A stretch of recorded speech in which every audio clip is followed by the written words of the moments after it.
Bismillahirrahmanirrahim. Assalamualaikum warahmatullahi wabarakatuh.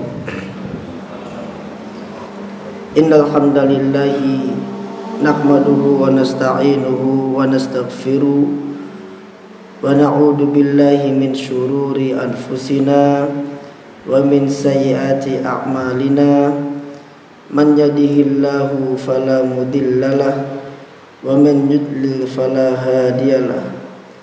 Asyhadu an la ilaha illallah wahdahu la syarikalah wa asyhadu anna Muhammadan abduhu wa rasuluh. Allahumma salli wa sallim ala nabiyyina Muhammad wa ala alihi wa ashabihi wa man tabi'ahum ila yaumiddin. Amma ba'du. Para jamaah rahimani wa rahimakumullah, pada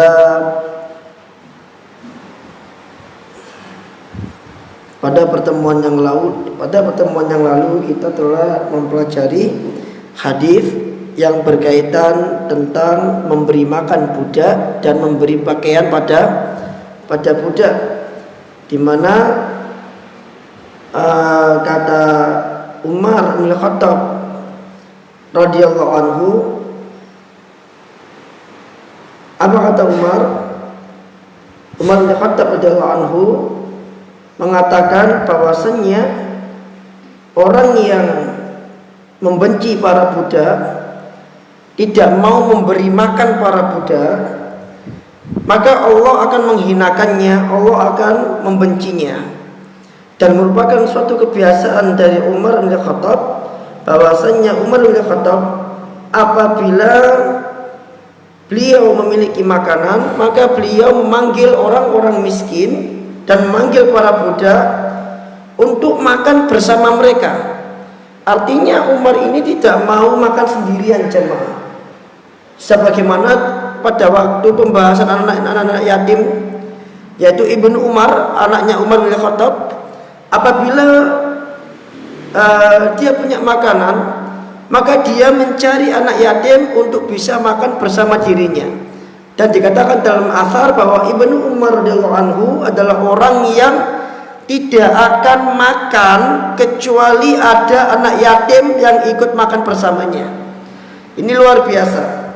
Ini menunjukkan kelembutan hati para sahabat, sikap empatinya para sahabat. Demikian juga dengan Umar bin Khattab, apabila disuguhkan makanan kepada dia, diletakkan ini fawadhuha baina yaday Umar, diletakkan makanan tersebut di hadapan Umar, maka fada'a Umar nasan masakin wa ariqa min ariqa'in nas haulahu. Maka Umar memanggil orang-orang miskin, memanggil para budak haulahu yang ada di sekitarnya, fa'akalu ma'ahu, untuk agar mereka bisa makan bersama dirinya. Lalu apa kata Umar? Umar mengatakan, la hawallahu qauman yarghabuna an ariqaihim an yakulu ma'ahum. Semoga Allah menghinakan, semoga Allah melaknat suatu kaum yang dia tidak suka kalau orang miskin, para budak itu makan bersamanya. Lantas Sofan mengatakan, wallahi manarghabu anhum, demi Allah kami enggak benci sama para budak, lakinna nasta'thir alaihim, bahkan kami memuliakan para budak. Lihat bagaimana para sahabat, dia mengatakan, la najidu wallahi minat ta'ami tayyib ma na'kulu wa nut'imuhum, demi Allah tidaklah kami memiliki makanan yang baik kecuali kami pasti akan memberi makan mereka, yakni memberi makan budak tersebut.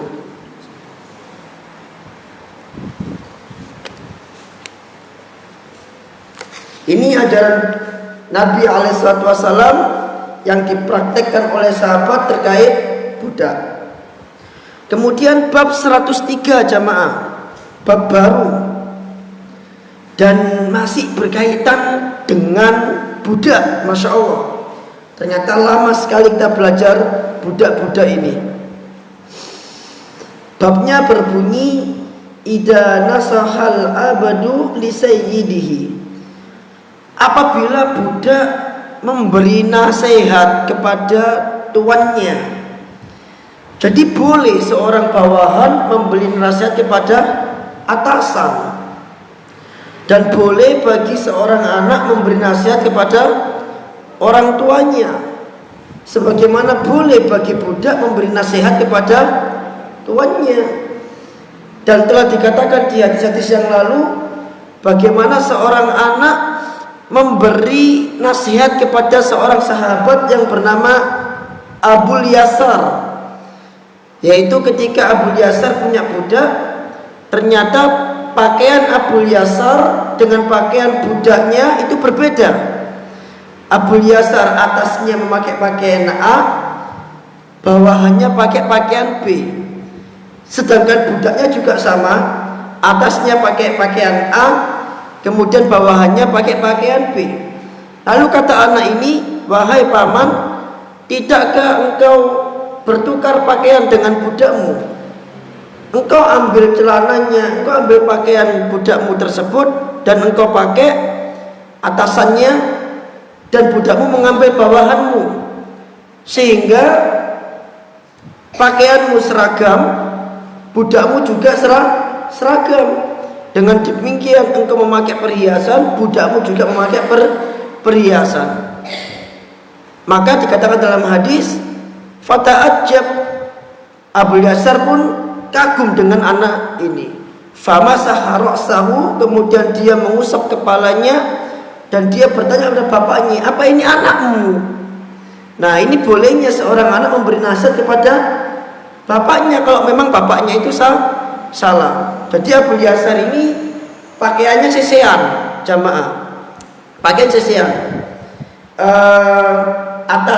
Atasnya itu kainnya jenis A gitu ya. Bawahannya kainnya jenis B. Nah, budaknya juga sesean sama. Bawahannya Abul Yasar yang jenis B tadi itu sejenis dengan atasannya si budak. Atasannya Abul Yasar itu sejenis dengan bawahannya si budak. Nah, anak ini kasih nasihat, gimana kalau tuker saja, pakaiannya budak engkau pakai dan bawahanmu dipakai oleh budakmu, sehingga sama A, B, B, jenisnya begitu. Nah, ini Abul Yasar tidak mengatakan koniku ropo secili, enggak begitu. Tapi justru hal itu membuat kagum Abul Yasar dan dielus kepalanya dan diterima nasihatnya. Nah, ini menunjukkan bahwasannya seorang budak itu diberi pakaian dengan pakaian kita dan diberi makan dengan makanan kita. Nah, di bab ini seorang budak menasihati tuannya. Al-Imam Bukhari rahimahullah mengatakan, hadatsana Ismail qala hadatsani Malik an-Nafi' an Abdullah bin Umar radhiyallahu anhuma. Baik, antum perhatikan sanadnya. Telah menceritakan kepada kami Ismail, telah menceritakan kepadaku Malik, kata Ismail, dari Nafi', dari Ibnu Umar. Nah, ini namanya silsilatun dahab, rantai sanad emas. Malik, Nafi', Abdullah bin Umar. Dan kalau sudah seperti ini sanadnya, ini sahih biasanya, karena Malik itu pasti belajar kepada Nafi'. Nafi' ini budaknya Ibnu Umar. Makanya selalu ada Nafi' maula Ibnu Umar, begitu. Jadi kalau ada Ibnu Umar, ada Nafi', pasti setelahnya adalah Malik. Pasti itu. Jarang habis Ibnu Umar, Nafi', orang lain jarang. Jadi mesti bertiga ini, satu deret. Malik, Nafi', Ibnu Umar. Anna Rasulullah sallallahu alaihi wasallam, bahwasannya Rasulullah sallallahu alaihi wasallam bersabda, Innal abda idza nasaha li sayyidihi. Sesungguhnya seorang hamba apabila dia memberi nasihat kepada tuannya, wa ahsana ibadata rabbi, dan baik ibadahnya kepada Tuhannya, falahu ajruhu marratain, maka dia mendapatkan pahala 2 kali lipat. Jadi pelajaran hadis ini yang pertama adalah bolehnya seorang budak memberi nasihat kepada tuannya. Ketika dia memberi nasihat kepada tuannya, di samping dia beribadah kepada Allah Azza wa Jalla, maka budak ini mendapatkan 2 pahala. Kemudian pelajaran yang kedua adalah di antara hak tuan si budak ini adalah diberi nasihat. Itu haknya dia itu. Bahkan haknya seorang muslim itu diberi nasihat. Justru kalau seorang muslim tidak diberi nasihat, itu sama seperti kita tidak menunaikan haknya. Maka di antara hak si tuan ini adalah diberi nasihat. Maka di antara hak orang tua adalah diberi nasihat, karena orang tua juga seorang muslim. Di antara hak pemimpin adalah diberi nasihat. Di antara hak atasan, direktur adalah diberi nasihat agar dia berlaku lurus. Karena nasihat ini adalah agama. Agama adalah nasihat. Nasihat adalah agama. Semua yang ada di agama ini adalah nasihat. Maka pelajaran yang ketiga, apa yang dimaksud dengan nasihat? Maka di sini saya bawakan syarah dari Arba'in An-Nawawi. Yang dimaksud nasihat adalah ya iradatul khairi lil mansuhi lahu, yaitu menginginkan kebaikan kepada orang yang dinasehati. Yang dimaksud nasihat adalah menginginkan kebaikan kepada yang dinasehati. Artinya seseorang melakukan sesuatu dalam rangka menginginkan kebaikan kepada yang dinasehati, entah itu berupa lisan maupun berupa perbuatan. Kalau berupa lisan, misalkan seseorang ada salah kita beri nasihat, maka orang ini berharap apa? Kebaikan dari orang yang dinasehati. Kalau berupa perbuatan, maka ini juga nasihat. Apa maksudnya? Yaitu orang ini menginginkan kebaikan dari orang yang dinasihati dengan cara dia melakukan sesuatu yang dicintai oleh orang tersebut. Itu namanya nasihat juga. Jadi an-nasihat adalah iradatul khairi lil mansuh, menginginkan kebaikan kepada orang yang dinasehati. Nah, nasihat ini Pak, itu ada 3 macamnya. Sesuai dengan hadis Nabi alaihi salatu wassalam, ad-dinu an-nasihat, agama adalah nasihat. Kulna, kami para sahabat bertanya, liman ya Rasulullah, untuk siapa nasihat tersebut wahai Rasulullah? Lillahi, untuk Allah. Itu yang pertama. Wali kitabihi, untuk kitabnya. Wali rasulihi, dan untuk rasulnya. Wali a'immatil muslimina, dan untuk para imam kaum muslimin, yakni para ulama, para pemimpin. Wa ammatihim, dan untuk orang-orang Islam kaum muslimin secara umum. Jadi ada 3, ada 4, 5. Untuk Allah, untuk kitabnya, untuk rasulnya, untuk para ulama dan pemimpin, dan yang terakhir untuk kaum muslimin secara keseluruhan. Nah, antum perhatikan, kalau nasihat itu ditujukan kepada kaum muslimin dan pemimpin kaum muslimin, maka yang dimaksud nasihat ini adalah menginginkan kebaikan dari orang yang dinasehati. Tak ulangi lagi, nasihat yang dimaksud kepada pemimpin atau kepada kaum muslimin atau kepada para ulama, yang dimaksud nasihat di sini adalah menginginkan kebaikan dari orang yang dinasehati. Tapi kalau yang dimaksud nasihat kepada Allah, kepada kitab dan kepada Rasul, yang dimaksud nasihat di sini adalah menjalin hubungan kedua belah pihak agar tercipta suatu kebaikan. Agar tercipta suatu kebaikan. Maka dikatakan oleh Al-Hafidz Ibnu Rajab, maka makna nasihat kepada Allah adalah sihhatul i'tiqadi fi wahdaniyah, yaitu lurusnya keyakinan, benarnya keyakinan dalam masalah tauhid. Jadi bukan kita nasihati Allah, ya Allah engkau kok begini, bukan itu maksudnya. Kalau nasihat berkenaan dengan orang Islam, berkenaan dengan manusia, iya kita menasihati, kita ngasih tahu karena kita menginginkan kebaikan dari orang dinasihati.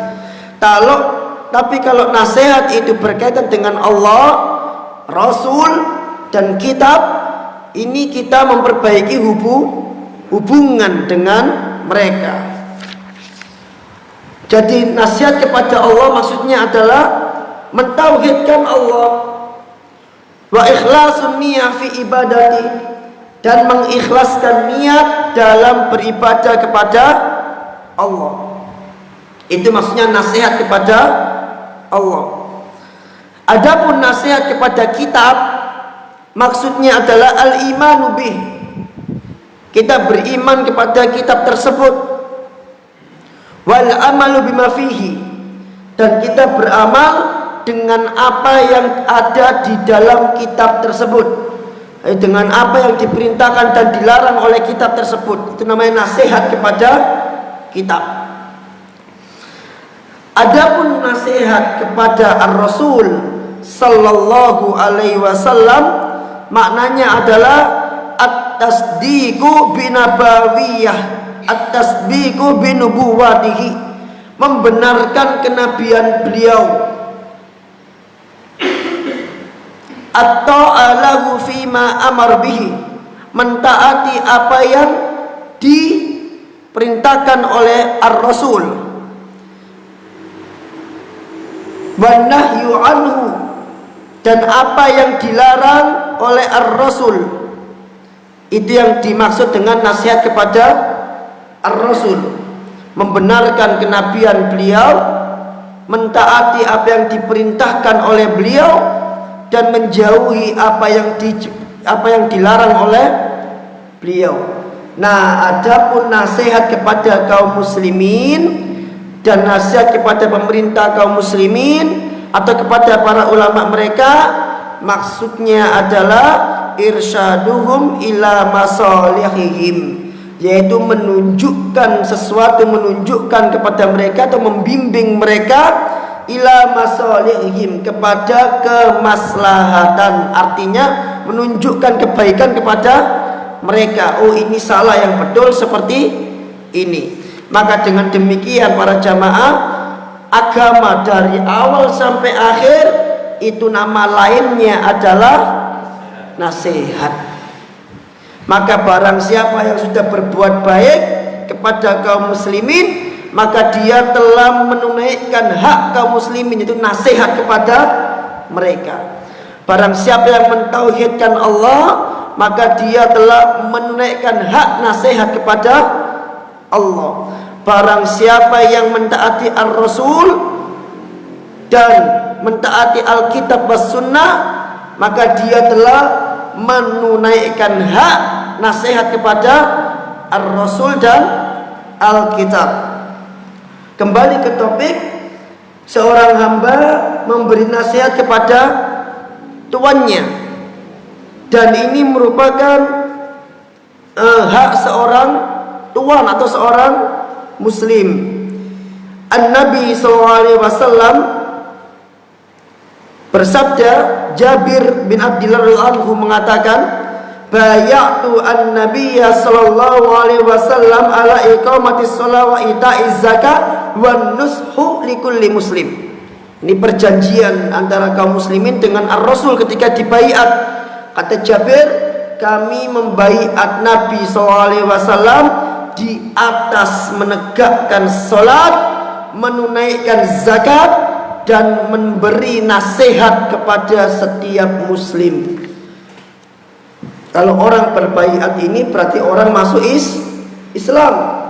Nah, perjanjiannya ketika masuk Islam adalah Anda harus sholat, harus mengeluarkan zakat, dan memberikan nasihat kepada kaum muslimin. Bahkan dalam hadis lain dikatakan bahwa nasihat itu adalah hak seorang mukmin. Hak seorang mukmin. Kata Ar-Rasul sallallahu alaihi wasallam, hakul mukmin alal mukmin sittun. Hak seorang mukmin dibanding mukmin lainnya itu ada 6. Salah satunya, wa idza istansahaka fansah lahu. Apabila dia minta nasihat, maka nasihatilah, kasih tahu dia. Jangan dibiarkan saja. Orang kalau minta nasihat diberi nasihat. Jadi nasihat ini adalah hak seorang mukmin.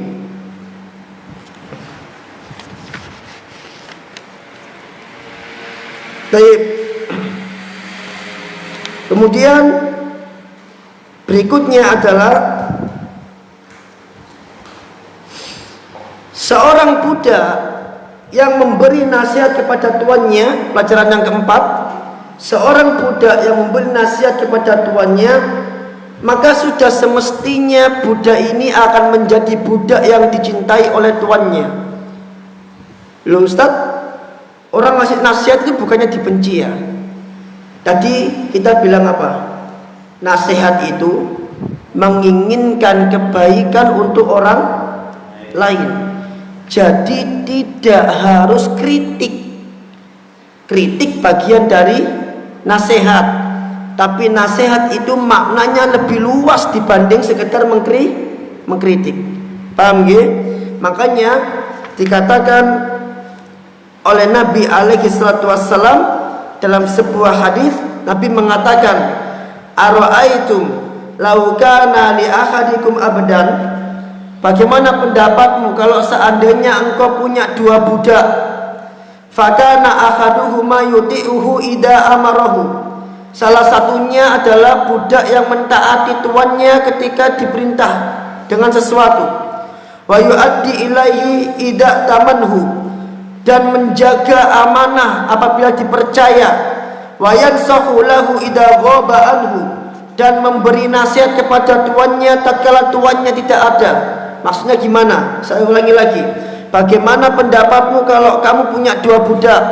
Salah satu dari budakmu ini adalah budak yang suka mentaatimu apapun yang kamu perintahkan, dan budak yang selalu menjaga amanah ketika kamu mempercayai dirinya, dan budak yang suka memberi nasihat kepadamu tatkala engkau tidak ada.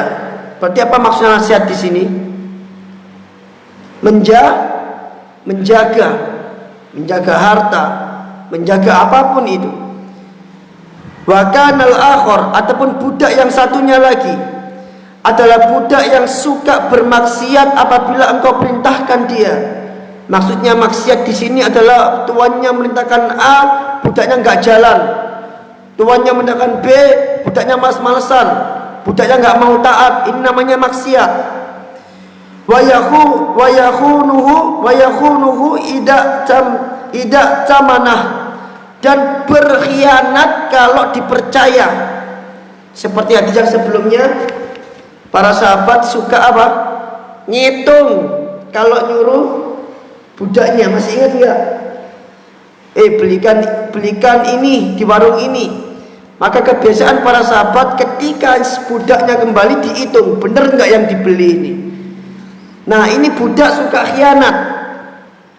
Wa yaghissuhu idza ghaba anhu, dan suka nipu kalau kamu enggak ada. Hati yang satunya kalau panjenengan enggak ada, dia menasihati panjenengan, menjaga. Yang berikutnya, yang satunya lagi nipu kalau panjenengan enggak ada. Kana sawa, apa dua orang ini sama menurut panjenengan? Mana yang baik? Pertama atau yang kedua? Yang pertama. Qalula, para sahabat mengatakan tentu tidak sama wahai Rasul. Maka Rasul mengatakan fakadakum antum indallahi azza wajal. Demikian juga antum di sisi Allah azza wajal. Antum ini kan budak ini, iya kan? Anak kan budak, antum juga budak. Tapi budaknya siapa? Budaknya Allah azza wajal. Makanya kita dinamakan dengan Abdullah, bukan budak cinta alias bucin. Ya, sebagaimana orang pemuda mengatakan bucin, budak cinta. Budak cinta, budaknya hawa nafsu. Kita budaknya Allah azza wajal. Budak cinta itu maksudnya cinta memperbudak dia. Enggak, kita budaknya Allah azza wajal. Maka kata Rasul, kalau kamu punya budak dan kamu suka dengan budak yang seperti itu, demikian juga dengan Allah. Allah suka dengan budak yang seperti itu, yaitu menjalankan kalau diperintah, ya kan? Menjalankan kalau diperintah, menjaga kalau dipercaya, dan memberi nasihat ketika tidak ada. Maka budak yang memberi nasihat kepada tuannya adalah budak yang dicintai. Kemudian hadis berikutnya dari Salih bin Hayyan, dia mengatakan qala rajulun li Amir Asy-Sya'bi, seseorang pernah berkata kepada Amir Asy-Sya'bi. Amir Asy-Sya'bi seorang tabi'in. Ya Aba Amr, wahai Aba Amr, inna natahaddatsu indana, sesungguhnya kami bercakap-cakap, annar rajula idza a'taqa umma waladi, bahwasanya seseorang apabila dia membebaskan ibu anaknya, tsumma tazawwajaha, kemudian dia menikahinya, kana karraqib badanatan, maka orang ini seakan-akan seperti orang yang menunggang unta. Maksudnya kalau ada orang dia membebaskan budak perempuannya, kemudian dinikahi budak perempuan itu, maka itu adalah merupakan sesuatu yang sangat luar biasa, seperti orang yang sedang menunggangi unta. Faqala Amir, lantas Amir mengatakan, haddatsani Abu Burda, telah menceritakan kepadaku Abu Burda dari bapaknya. Qala, dia berkata, qala lahum Rasulullah sallallahu alaihi wasallam, Rasulullah sallallahu alaihi wasallam bersabda, salasatul lahum ajran, ada 3 golongan orang yang dia mendapatkan pahala 2 kali lipat. Kalau tadi yang pertama budak menasihati tuannya dan mentaat dan beribadah kepada Allah, dia dapat pahala 2 kali lipat. Nah, di hadis ini Nabi menyebutkan ada 3 golongan orang yang mendapatkan pahala 2 kali lipat. Yang pertama, rajulun min ahlil kitab amana binabiyhi, jadi seseorang dari ahlul kitab beriman kepada nabinya, wa amana bi Muhammadin sallallahu alaihi wasallam, dan dia beriman kepada Muhammad sallallahu alaihi wasallam, falahu ajran, maka orang ini mendapatkan pahala 2 kali lipat. Apa aja Pak pahalanya Pak? Pertama, pahala beriman kepada nabinya sendiri plus pahala beriman kepada Rasulullah SAW Tak ulangi lagi. Seseorang dari kalangan ahlul kitab, dia beriman kepada nabinya dan beriman kepada Muhammad sallallahu alaihi wasallam, maka orang ini mendapatkan pahala 2 kali lipat. Apa aja? Pertama, pahala beriman kepada nabinya dan pahala beriman kepada Rasulullah sallallahu alaihi wasallam. Seorang dari ahlul kitab. Siapa ahlul kitab?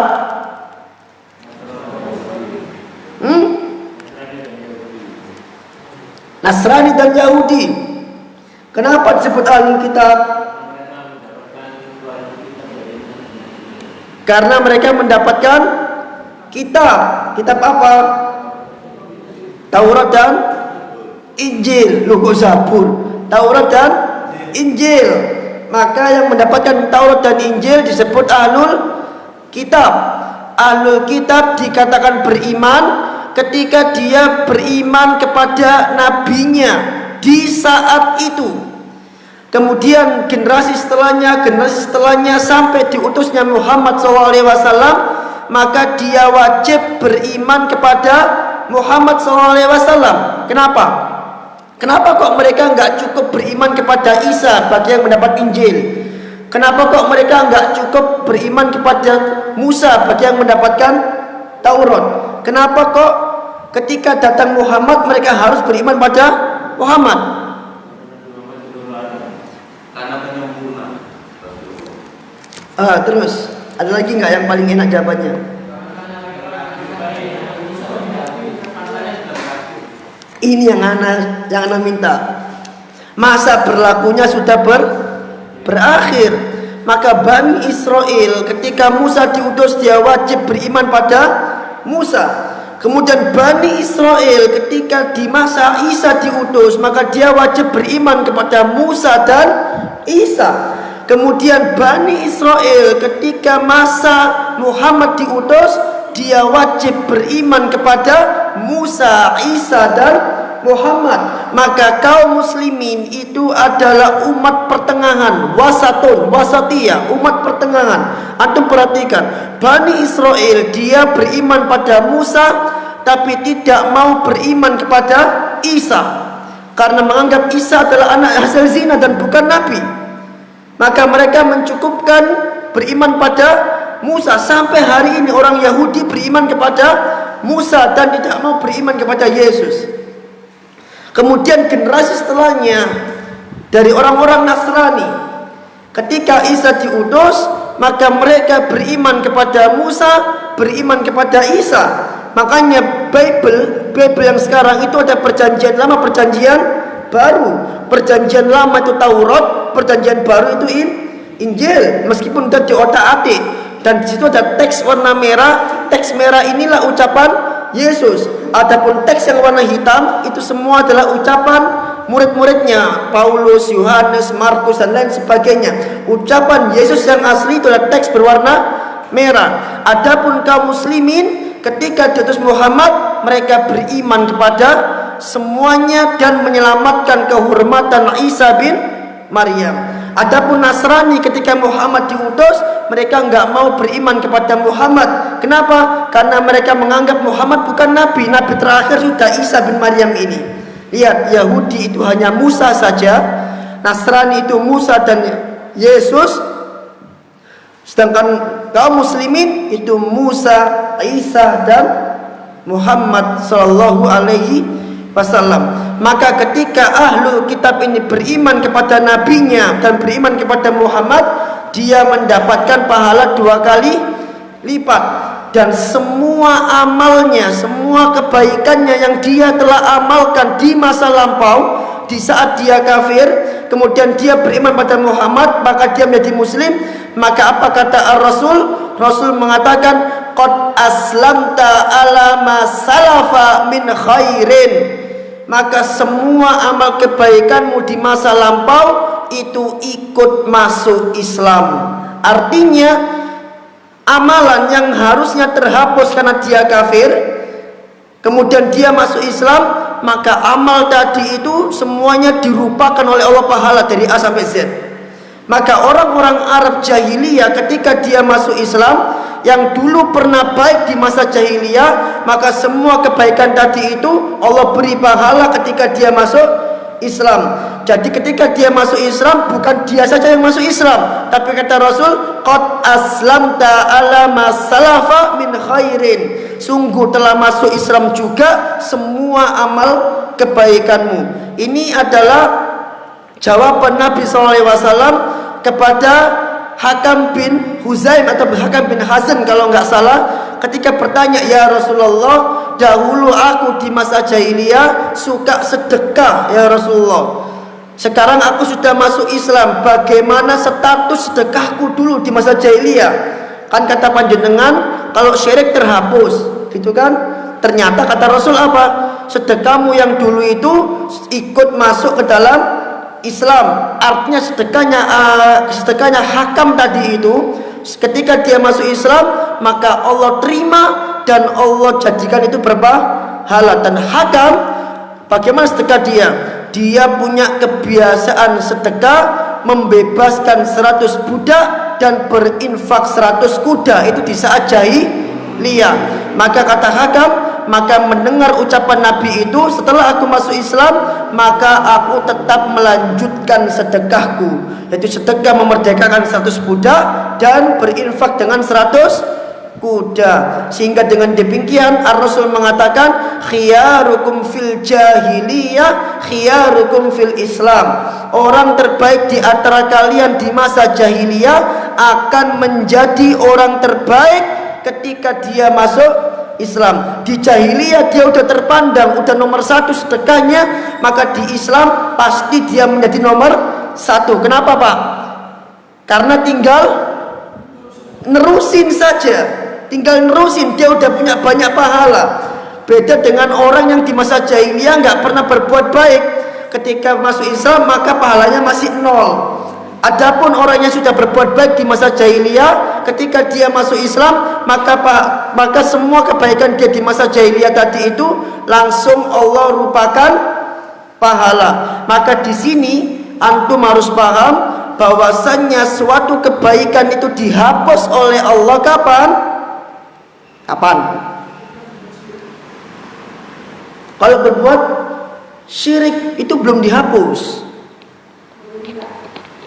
Dihapus kebaikan itu ketika dia tidak bertaubat dari kekafiran dan dari kesyirikan sampai ajal menjemput. Karena kalau pelaku syirik kemudian dia bertobat, maka kebaikan yang tadi itu Allah kembaliin. Allah kembaliin. Tapi kalau dia meninggal belum tobat dari syiriknya, maka barulah berlaku Allah menghapus semua amal kebaikan. Jadi penghapusan amal itu bukan ketika panjenengan syirik langsung dihapus oleh Allah, enggak.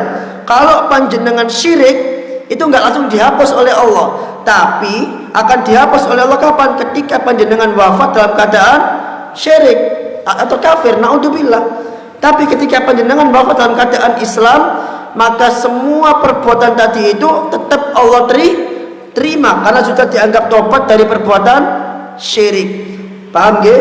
Jadi jangan salah paham tentang masalah itu. Itu yang pertama. Kemudian yang kedua apa? Wal abdul mamluk idza adda haqqallah, dan budak yang menunaikan hak Allah dan hak tuannya. Intinya dia mendapatkan 2 pahala. Kemudian golongan yang ketiga adalah, perhatiin ini yang bagus sekali, wa rajulun kanat indahu amatan yata'uha, dan seseorang yang memiliki budak perempuan yata'uha yang dia nikahi, fa'addabaha, dia didik budak perempuan itu, fa'aksara ta'diba, dengan sebaik-baik pendidikan, wa allamaha fa'aksara ta'limaha, dan dia ajari budak itu dengan sebaik-baik pengajaran. Tsumma a'taqaha, kemudian dia bebaskan budak tersebut, fatazawwajaha, kemudian dia nikahi budak tersebut, falahu ajran, maka orang seperti ini dia mendapatkan pahala 2 kali lipat. Saya tertarik dengan ucapan ini Pak, fa'addabaha dan wa'allamaha. Perhatiin, ternyata semua kebaikan di dalam Islam itu tidak lepas dari ini Pak, addabaha dan allamaha. Addabaha, ngajari adab. Yang kedua, wa allamaha, dan mengajari sesuatu yang dia tidak ketahui, ngajari ilmu. Jadi semua kebaikan dalam Islam itu porosnya kedua hal ini. Tujuan utamanya, puncaknya itu kedua hal ini. Panjenengan memahami suatu perkara, panjenengan amalkan. Puncaknya apa? Ad-da'watu ilaihi, diajarkan. Kenapa kok puncaknya ini Pak? Karena terjaganya syariat itu dengan dua hal ini.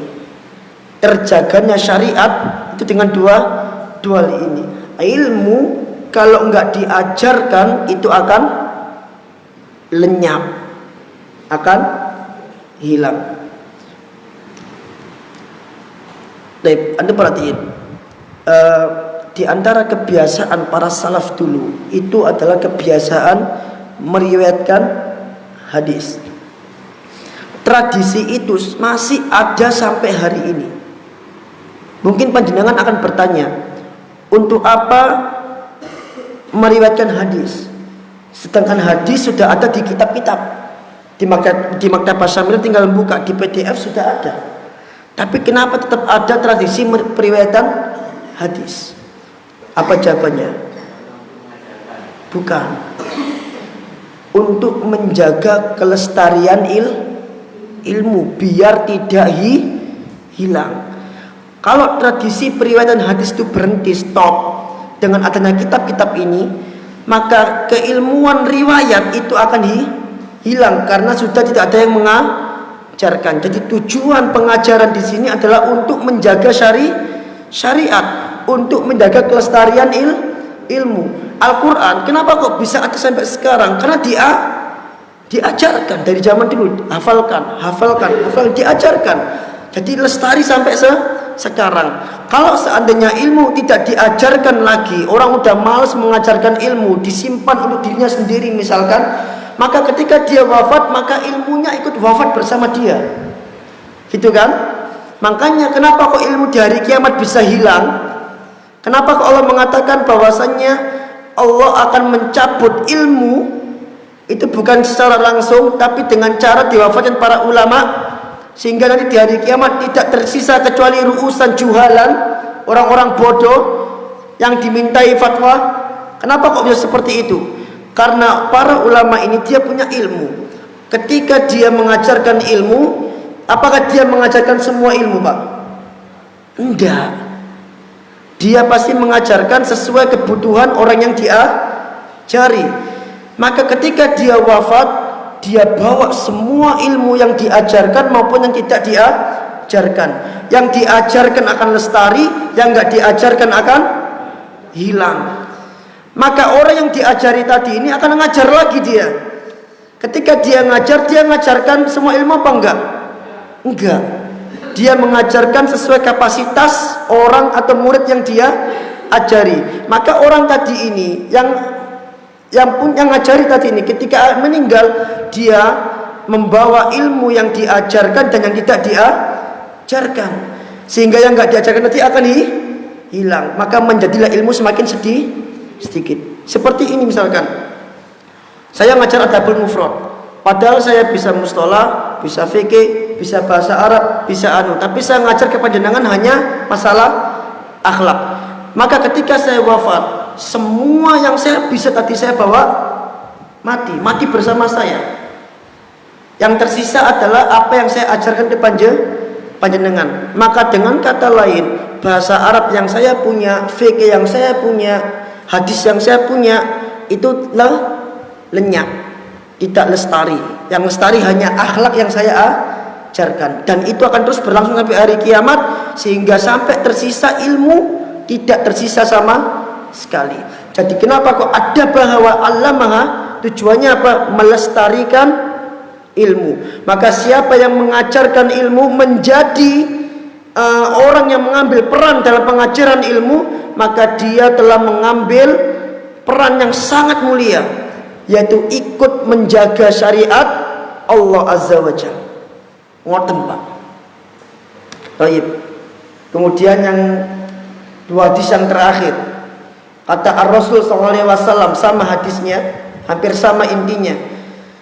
Al-mamlukul ladzi yuhsinu ibadat Rabbi, seorang budak yang dia baik ibadahnya kepada Rabbnya, wa yuaddi ila sayyidihi alladzi furido, dan menjalankan apa yang diperintahkan oleh tuannya, at-ta'a wan nasiha, yaitu mentaati tuannya dan menasihati tuannya, lahu ajron, dia punya pahala 2 kali lipat, dia mendapatkan pahala 2 kali lipat. Demikian juga dengan hadis setelahnya 205 sama, Ar-Rasul SAW bersabda, al-mamluku lahu ajrani, seorang budak akan mendapatkan pahala 2 kali lipat. Kapan itu? Idza adda haqqallah fi ibadatih, ketika dia menunaikan hak Allah dalam ibadah kepada Allah, atau dalam riwayat lain fi husni ibadatih, yaitu dengan cara memperbaiki ibadahnya. Yang kedua, wa haqqo malikihi wa haqqo malikahu alladhi yamlikuhu, yaitu menunaikan hak tuannya, yang dia menjadi budak di bawah tuan tersebut. Itu hadis terakhir kita. Berarti apa kesimpulannya? Yang pertama, kita bicara apa tadi? Seorang budak mendapatkan 2 kali lipat pahala. Kapan? Ketika dia baik ibadahnya kepada Allah dan mentaati tuannya. Terus yang kedua, agama ini semuanya adalah nasihat. Kalau kepada sesama muslim, maka yang dimaksud adalah mengharapkan kebaikan dari yang dinasehati. Kalau kepada Allah, kepada Rasul, kepada kitab, maksudnya adalah menjalin hubungan baik dengan 3 hal ini. Kemudian yang keempat, bolehnya seorang bawahan, seorang anak, seorang budak menasihati orang yang berada di atasnya, dan tidak boleh marah. Yang dinasihati tidak boleh marah, dan yang menasihati tidak perlu sungkan. Kemudian faedah yang kelima adalah ada 3 golongan yang mendapatkan pahala 2 kali lipat. Apa golongan yang pertama? Ayo, nih. Apa ini yang pertama ini?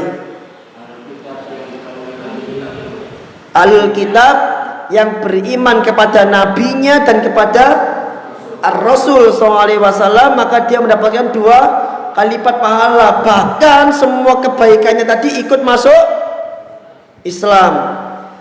Kemudian golongan yang kedua, seorang budak yang tadi itu. Dan golongan ketiga adalah orang yang memiliki budak perempuan, diajari itu budak, diajari adab, diajari ilmu, kemudian dimerdekakan dan dinikahi, maka dia mendapatkan pahala 2 kali lipat.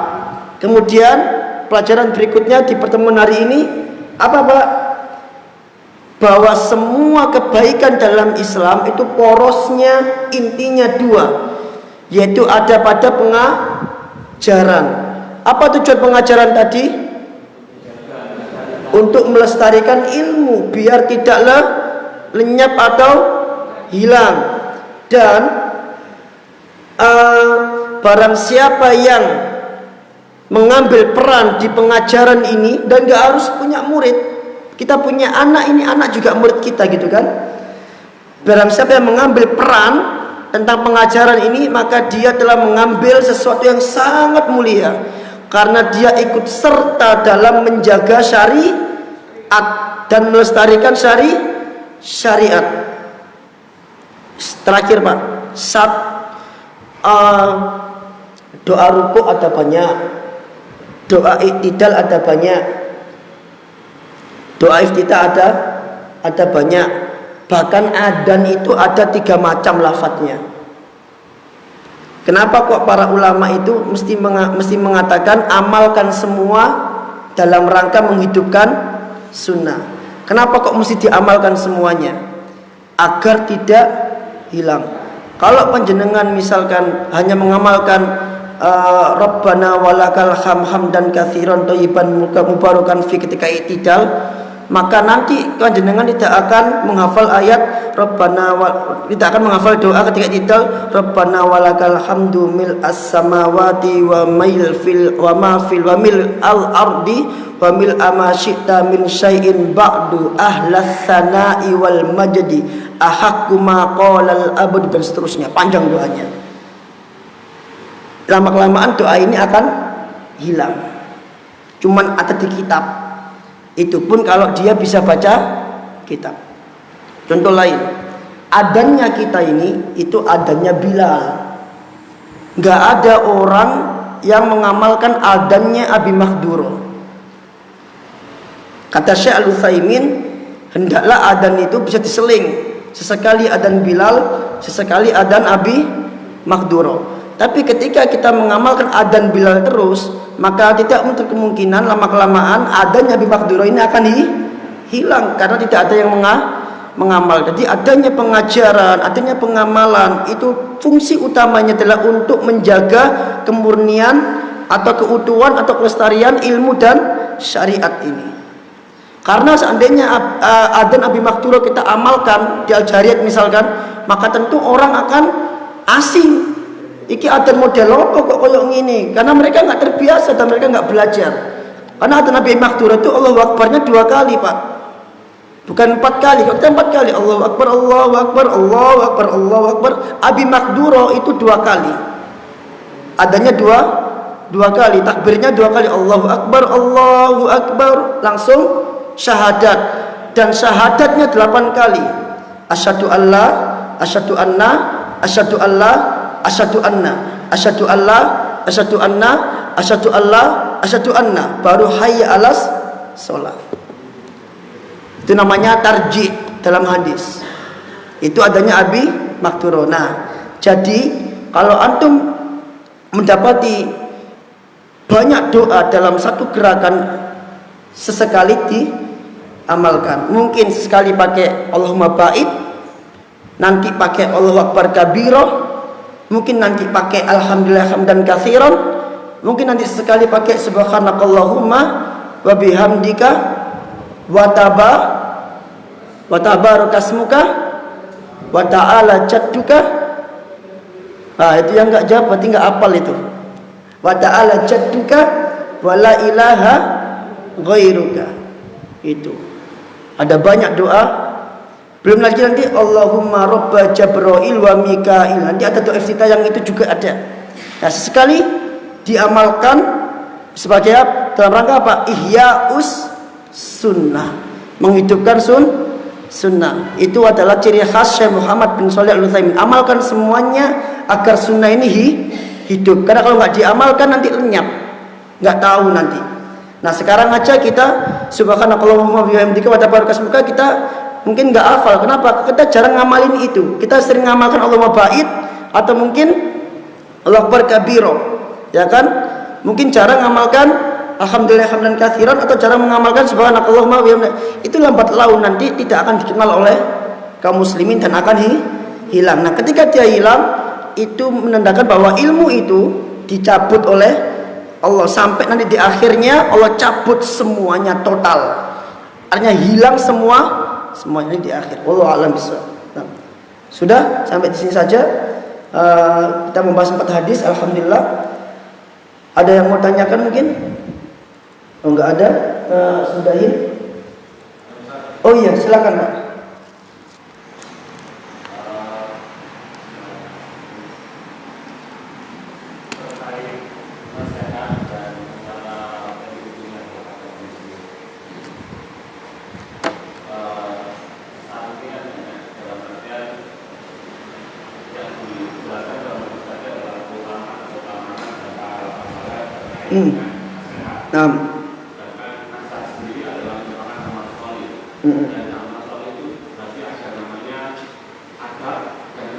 Naam. Berujuk lagi kembali kepada Anda tadi. Apakah ada pembahasan khusus atau titik khusus terkait nasihat? Titik itu nasihat. Titik tentang nasihat. Mana nasihat kepada penguasa, nasihat kepada budak, kepada tuannya. Titiknya dalam tata caranya. Karena kadang kita menerapkan cara terhadap anak, sedangkan kepada penguasa kan dunia lain. Ini ada yang ada di anak-anak baca itu ada yang menasihat penguasa di tempat umum, ada penguasa tidak bisa menjadi anak-anak yang sudah terima. Kemudian ada lagi nasihat tersebut apakah sebagai ada menasihati tetapi niatnya dalam nasihat tapi itu melakukan apakah ada pembahasan tentang itu? Apakah ada pembahasan seperti itu? Ada jamaah. Tapi kalau antum masuk ke kitab-kitab besar seperti ini, maka pembahasan secara umum. Tapi kalau antum masuk ke kitab khusus yang membahas sebab itu, ada. Kalau misalkan kita membahas tentang masalah anak, maka belilah buku-buku atau kitab-kitab para ulama yang berkaitan tentang anak saja. Yang berkaitan tentang anak saja. Saya punya di atas itu judul buku tentang kaidah-kaidah menghukum anak. Kapan pukulan itu menjadi pukulan yang diperbolehkan, kapan pukulan itu menjadi pukulan yang tidak diperbolehkan. Itu ada bab-bab khusus tentang seperti itu dan tebal bukunya segini. Saya kira mungkin untuk sekedar pukulan mungkin gini aja gitu kan. Ternyata dibahas itu kaidah-kaidahnya dan dampak-dampak psikologisnya itu dibahas di kitab tersebut dan tebal bukunya sekitar 500 halaman. Hanya membahas tentang masalah pukulan kepada anak. Artinya kalau kita ingin masuk ke bab seperti itu, kita beli kitab-kitab khusus yang membahas, memang tujuannya membahas tentang masalah itu. Kalau kita misalkan membahas nasihat kepada penguasa, maka tentu itu ada di kitab-kitab akidah, karena itu tidak lepas dari akidah alus sunnah. Tapi kalau tentang kepada anak, yaitu ada bab khususnya, karena marhala anak itu berbeda dengan marhala orang dewasa. Tapi kalau secara umum, maka aturan mainnya sama. Hanya kalau masalah anak itu ada pembahasan lebih khusus lagi. Kalau secara umum maka aturannya sama, menasihati dengan lemah lembut, menasihati di tempat sepi ada kalanya dan lain sebagainya. Aturan mainnya sama. Tapi kalau sudah bermasalah anak itu ada bab khusus, ada kitab khusus atau pembahasan khusus, ada kaidah-kaidah yang khusus. Jadi kalau ditanya apakah ada pembahasan khususnya, ada. Tinggal kita mencari kitab-kitab yang membahas secara khusus masalah-masalah yang kita ingin ketahui. Gitu. Contoh menasihati penguasa, kita bisa pakai kitab Mu'amatul Hukam yang ditulis oleh Syekh Abdul Salam bin Barjas.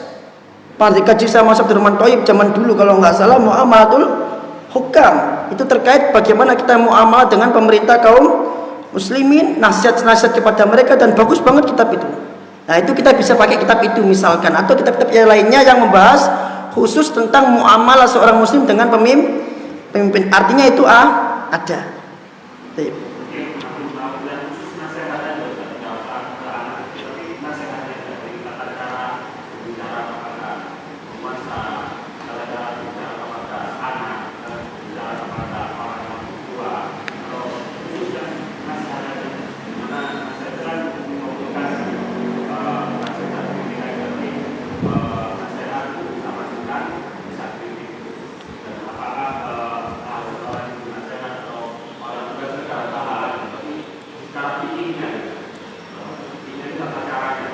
Tayyib